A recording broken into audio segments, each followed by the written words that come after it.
Welcome to the Salmon Runs YouTube. Enjoy the video. You start by getting the store operational.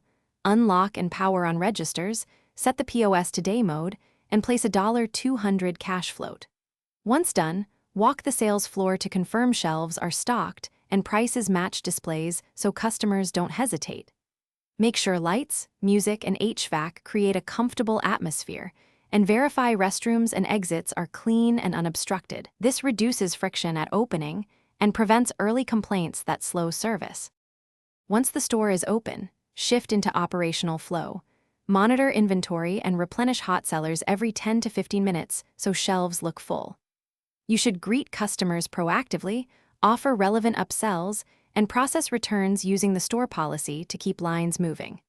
Meanwhile, run brief staff huddles to assign tasks and stagger breaks, and log cash and POS discrepancies immediately. This maintains service quality and prevents end-of-day surprises by You finish by closing registers, reconciling POS batches, and performing a cash count to match the day's sales.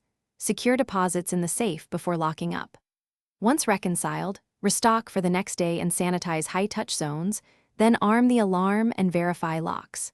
If a cash mismatch or inventory shortfall occurs, isolate the affected till, review transaction logs and camera footage, and recount with a supervisor present. This step-by-step fix prevents false accusations and helps identify procedural gaps to correct tomorrow.